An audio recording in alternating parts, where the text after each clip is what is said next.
जय हिंद। नमस्कार दोस्तों, कैसे हैं आप लोग।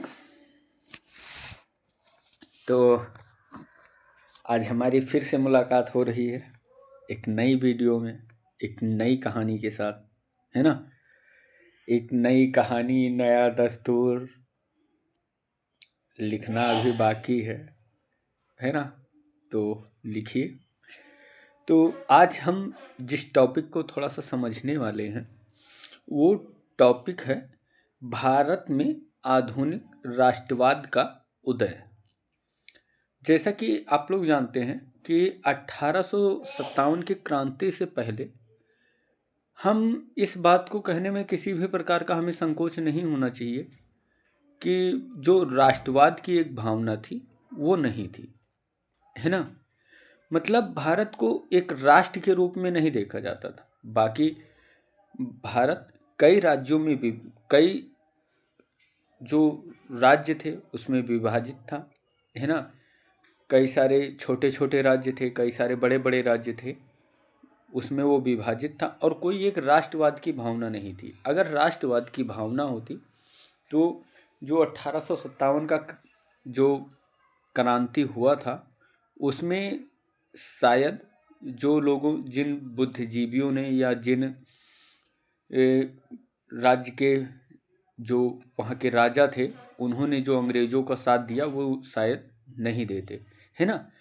क्योंकि हम पढ़ते हैं सिंधिया, भोसले, जिन्होंने 1857 की क्रांति को दबाने के लिए अंग्रेज़ों का साथ दिया, है ना। आज हम जब उनके बारे में बात करते हैं तो हम थोड़ा सा ऑकवर्ड फील करते हैं, यानी गंदा फील करते हैं कि हाँ उन्होंने देश को छोड़ के किसी और का साथ दिया।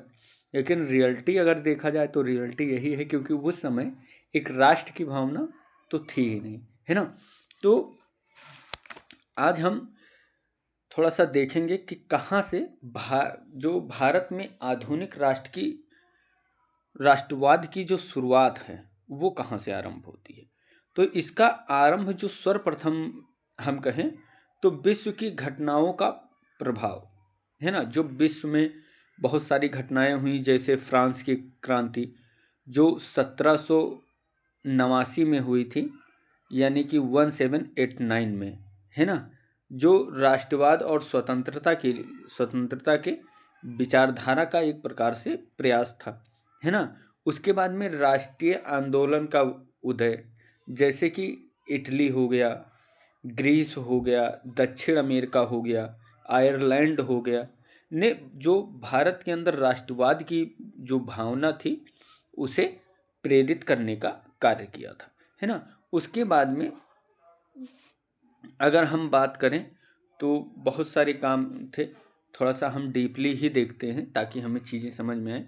ब्रिटिश शासन का की पर प्रतिक्रिया, है ना। राष्ट्रवाद की भावना जब जगी तो ब्रिटिश शासन पर लोगों ने प्रतिक्रिया देना आरंभ किया। उस प्रतिक्रिया में क्या था, औपनिवेशिक नीति एवं ब्रिटिश शासन पर प्रतिक्रिया, ब्रिटिश आर्थिक शोषण, धन का निष्कासन, है ना, और हस्तशिल्प का विनाश जैसे कारण थे, है ना।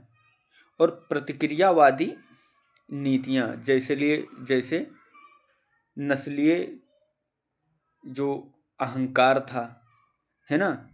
उसके बाद में शस्त्र अधिनियम, जिसमें जो शस्त्र रखने का जो भारतीयों का जो अधिकार था उसे समाप्त कर दिया गया, है ना। वर्नाकुलर प्रेस एक्ट के माध्यम से भारतीय जो पत्र थे, जो समाचार पत्र थे, उस पर प्रतिबंध लगाने का काम किया गया, है ना। उसके बाद में इल्बर्ट बिल विवाद आया, है ना। तो ये कारण ब्रिटिश शासन की प्रतिक्रिया के अनुसार हुए। उसके बाद में राजनीतिक, प्रशासनिक एवं आर्थिक एकीकरण, है ना। तो इसमें क्या था, तो इसमें बेसिकली ये था कि ब्रिटिश शासन ने पूरे भारत में राजनीतिक जो एकता स्थापित की। रेलवे, डाक, तार ने विभिन्न क्षेत्रों को जोड़ा, जिससे राष्ट्रीय चेतना जागरूक हुई, है ना। क्योंकि उस समय क्या हुआ, लोग एक दूसरे से कनेक्ट होने लगे।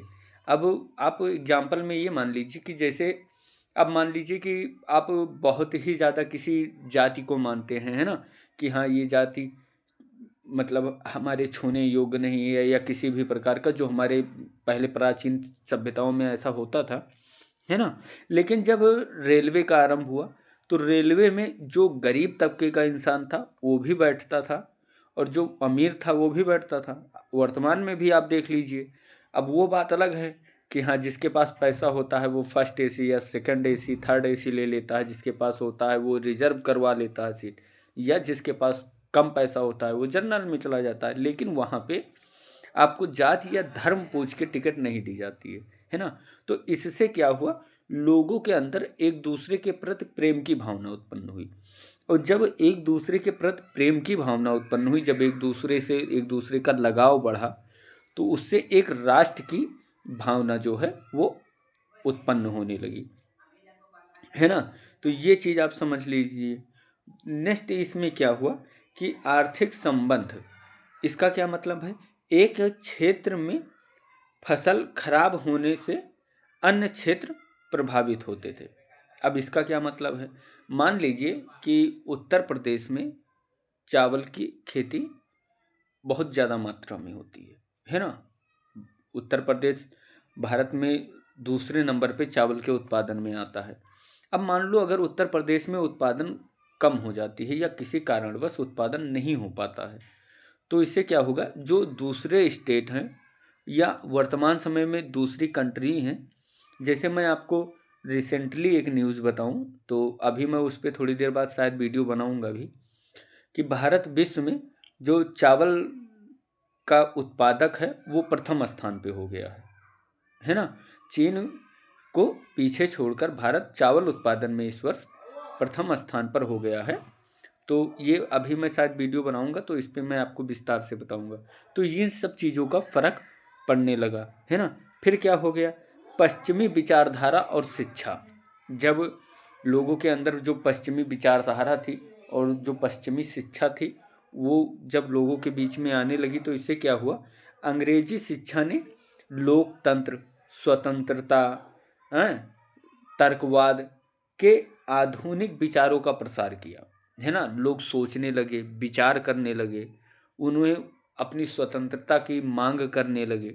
तो इससे क्या हुआ, जो एक आधुनिक चेतना थी वो आरंभ हुई, है ना।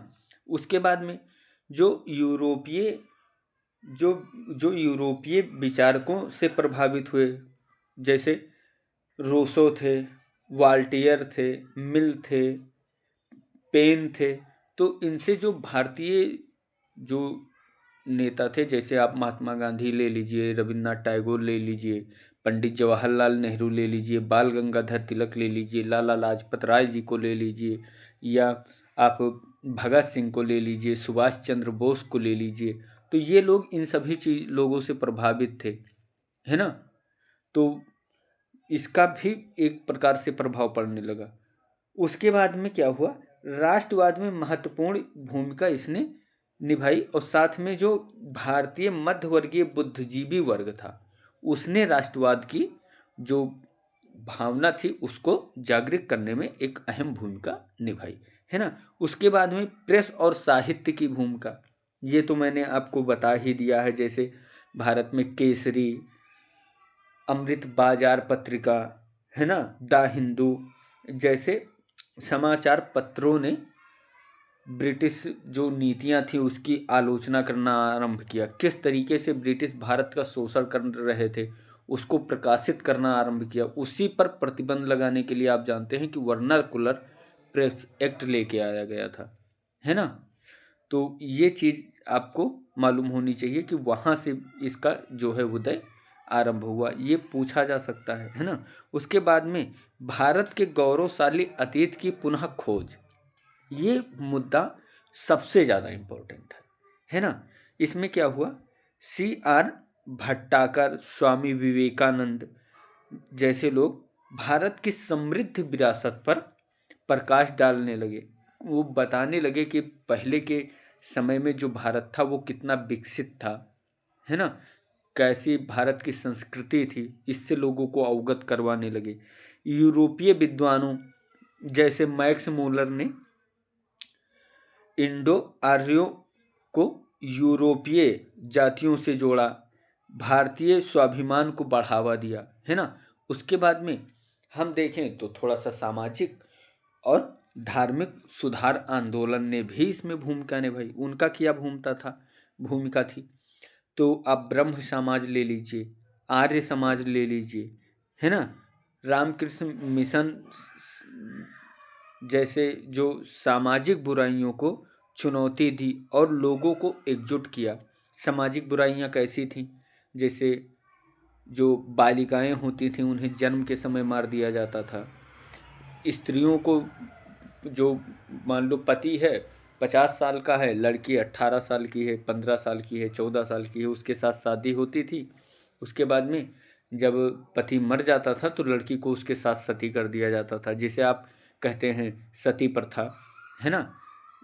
जिसे तकरीबन, अगर मैं सही हूँ, अगर भूल रहा हूँ तो आप सही कीजिएगा, 1829 में इसे विलियम बेंटिंक द्वारा, जो राजा राम मोहन राय की सिफारिश पे समाप्त किया गया सती प्रथा को। विधवा पुनर्विवाह, आप जानते हैं ईश्वरचंद विद्यासागर जी इससे रिलेटेड हैं।